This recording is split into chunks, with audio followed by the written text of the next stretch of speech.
Hello and welcome to this overview session of the Level 7 Diploma in Education Management and Leadership. My name is Christina. I am a faculty member at the UK Education Group, and today you're going to learn more about the Level 7 Diploma and the units that are part of this level. The Fast Track Level 7 Diploma in Education Management and Leadership is designed to help students gain a better understanding of educational policy, management theory, and also practice. It allows learners to learn more about the challenges that professionals and policymakers face, and it also gives them knowledge that prepares them to become an effective manager in the education field. Now we are going to have a look at each of the units individually so that you can learn more about what we are going to be covering during the sessions that are part of each unit. Let's get started with Unit 1. Contemporary issues in education theory, policy, and practice. The aim of this unit is to provide you with a thorough understanding of the link between current educational research and practice by developing your understanding of both theory and policy and adding an element of practice. This level will involve practical exercises that will allow you to put the theory in practice as well. One of the things that we're going to be covering during the sessions that are part of Unit 1 is looking at some of the issues that are happening at the moment because they are directly impacting how policies and practices are formed.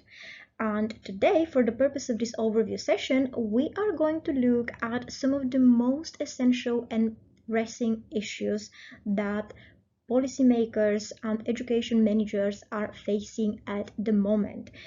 As I said, this is a brief overview session. During the actual sessions that are part of this unit and all the units, there will be much more detail, but for the purpose of this particular overview session, we are going to just touch base and briefly cover so that you have a much better understanding of what this level includes. So some of the most essential issues that we as effective practitioners and education managers should be aware of are the impact of technology, government spending, budgets, and how this is impacting the policymakers and also our practice. The health crisis, this is something that is highly important to be considered at the moment because policies are constantly changing depending on how different countries are reacting to the pandemic. So we are going to be discussing this in more detail during the sessions as well. And of course, political influences. So let's have a look at each one of these in a little bit more detail so that again you know what to expect from this particular level. Let's talk about technology and how technology is affecting the creation of policies, the updating of policies, and how they are put into practice.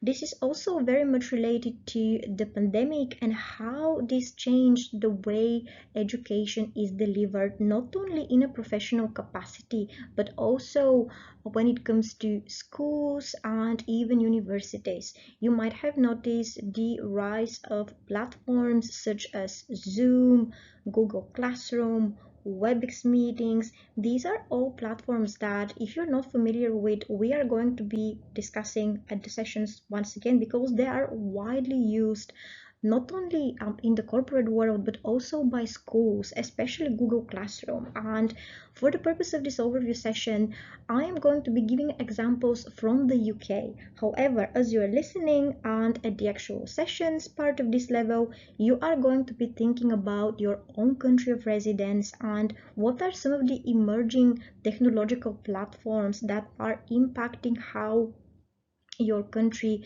the government are implementing new ways of learning and new ways of studying. Both private organizations and also the public sector as well, when it comes to schools that are part of the public sector. So technology is a big thing, and it is going to continue to change with the introduction of artificial intelligence. So as part of unit 1, we are going to be looking at how technology is impacting the creation of different policies, and you are going to be asked also to do some research on this particular topic and bring that to class so that we could understand the relationship between what is currently happening in the world and how that is directly impacting the creation, as I explained, of policy, and also how this is applied in real life. The second issue that we should be aware of as practitioners and as education leaders and managers is how government, particularly government spending, is affecting the educational climate. As some of you who might be based in the UK, in the recent years, you may be aware that universities have been continuously increasing their education fees. And there is a company that is called the Student Loans Company. That is the company that has been providing funding and support to students who want to go to universities. But there has also been an increase of investment by the government into apprenticeships. So these are government funded training and education programs that employers are taking advantage of. And to give you a bit of a background as to how apprenticeship work. Again, during the actual sessions, we're going to be covering this in much greater detail, but for the purpose of this overview session, just so that you gain some understanding of how apprenticeships are facing the current educational climate. Apprenticeships are provided by external educational providers, and employers are paying an apprenticeship levy, which is a tax, a small fee to the government, where the bigger part of the apprenticeship is actually covered directly by the government. And those apprenticeships are really upskilling the workforce. They are giving people the opportunity to become better at developing certain skills, which eliminates even the need to go to universities, as there are a lot of professionals within the UK at the moment who are actually choosing to obtain an apprenticeship rather than to go to a standard university because of the increase in fees. So these are important issues that we should be aware of and that we should be considering, because as an education manager, you might be working for a company where your team may be wanting to take part in an apprenticeship, or they may even, depending on the company and the company policy, the company that obviously you represent, they may even want to perhaps receive sponsorship if they want to go to university and obtain university degrees. There are different companies with different policies, and depending on whether the companies are prioritizing apprenticeships as a way of investing in their employees, or they're actually having the budgets to spend on supporting their employees into going to university. As education manager, these are things for you to be aware of and consider, and obviously learn more about the legislation surrounding apprenticeships as well, especially if you're based in the UK at the moment. So when it comes to government and what initiatives the governments have been introducing recently, these are some of the things that we are going to be discussing and focusing on during some of the sessions that are part of unit 1. And this is just a very brief overview of some of those points that we are going to be covering. There is another emerging trend that I would like to discuss at this overview session, because that is quite important, talking about contemporary issues, talking about governments investing in certain initiatives. There has been an increase of new startups being founded and formed that offer online education specifically. And when I say online education, I mean apprenticeships. Though there have been a lot of startups in the UK literally being formed in the last couple of months, the last year or so, just so that they can make the most of the opportunity to offer government-funded apprenticeships and replace the standard university degrees, because this is more affordable to the actual apprentices, and also gives them the foundation, gives them the skills and the knowledge depending on the type of the apprenticeship that they're taking, that helps them advance within their career. So one trend that is particularly observant in the education sector at the moment is how startups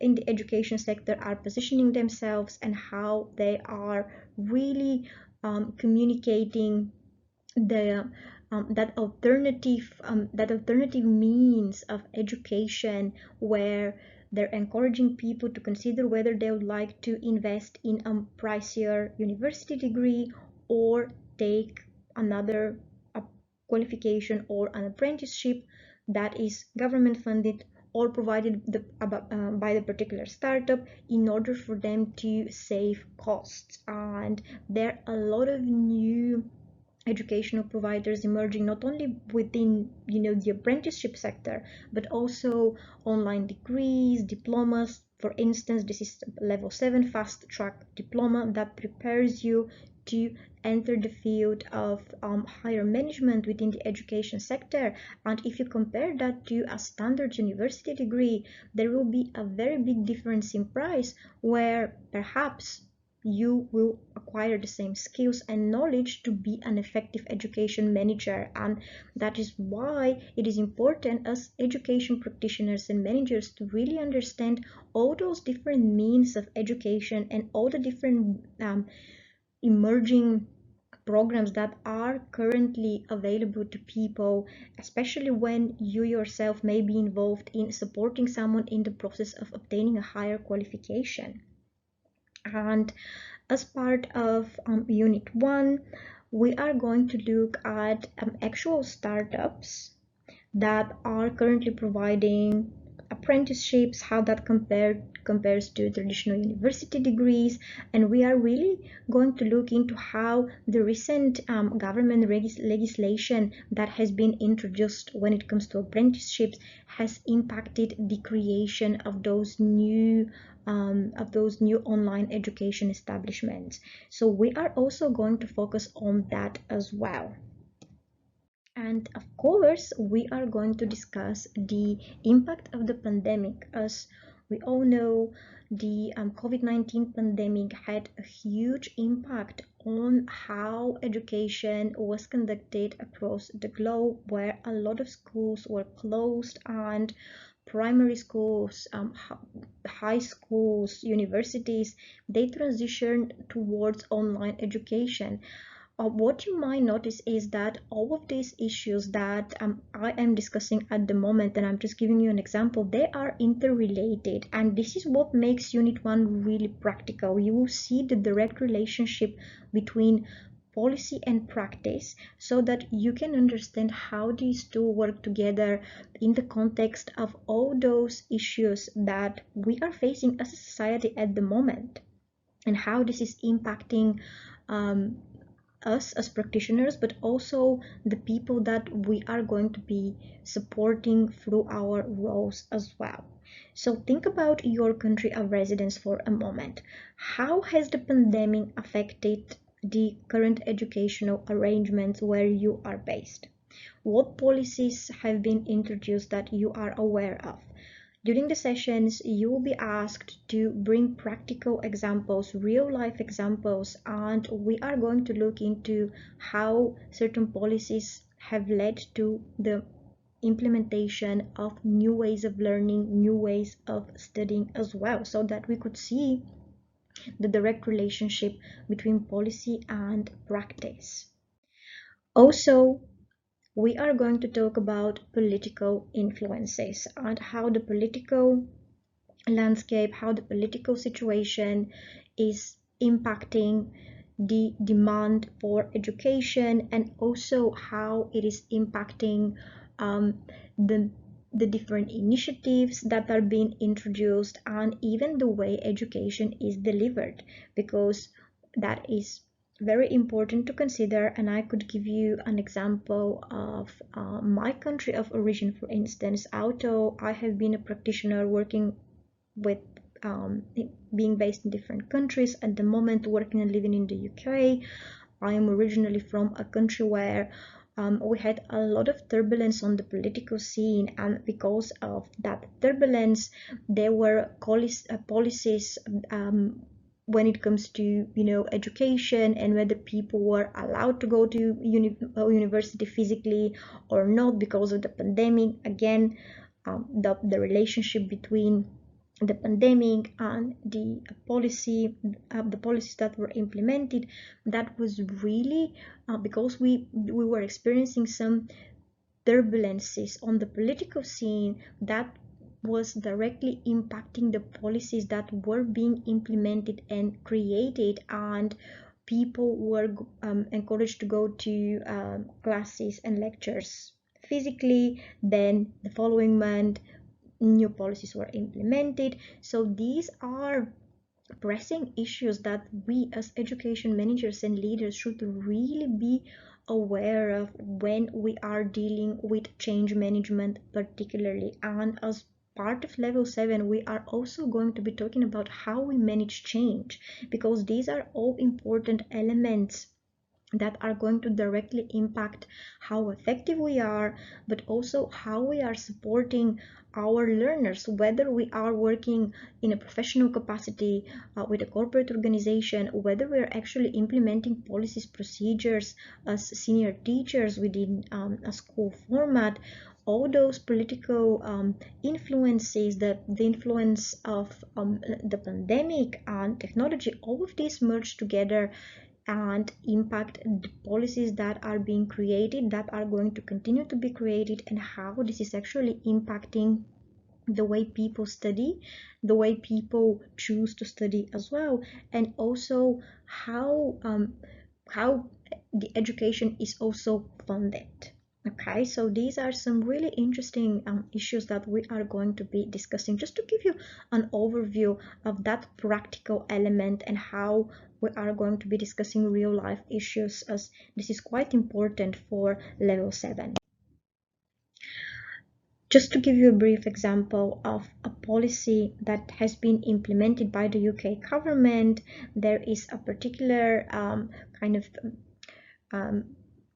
policy implemented that is called Further Education COVID-19 Operational Guidance. So it's more like a guidance that has been published on the gov.co.uk, which is the official site for the government in the UK, that actually sets out what FE and skills providers need to know. And by FE, they mean further education. So this guidance sets out what further education and skills providers need to know so that students of all ages can benefit from their education and training in full. So this is a policy that has been recently updated and shared in February 2022.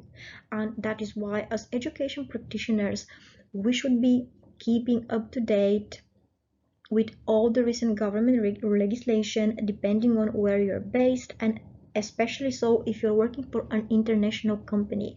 So during the sessions that are part of Unit 1, we are going to be looking at the different pieces of legislation that apply to the countries of residence where you are based, so that we can once again put policies into practice and see how that is impacting the educational field. Okay. Of course, we are also going to be discussing key pieces of theory. There will be different models and theories, and we're also going to be talking about models of quality management in service delivery. This is quite important. We are going to discuss two different models when it comes to service delivery, and there are also going to be a couple of more theories and models that you are going to learn more about as part of Unit 1 and see which one is directly relevant to your field of work. So we are going to be talking about the gap model of service quality, where we are looking at what gaps are there and we are looking for opportunities to improve our practice, but also to improve service delivery, the delivery of education and the actual experience of the learners. And we are also going to be talking about the TQM, which is the total quality management model. These are just two of the models. Once again, I'm just giving you an example here. And these the total quality management model, we're going to look at the different parts of that model and how that impacts the creation of policy, but also how it helps us to maintain service delivery and ensure quality. So this unit is very much covers a lot of contemporary issues, but also there is a huge theoretical element attached to it as well. Also, we are going to be looking at, again, different legislation requirements and how that is impacting not only the private sector but also the public sector as well.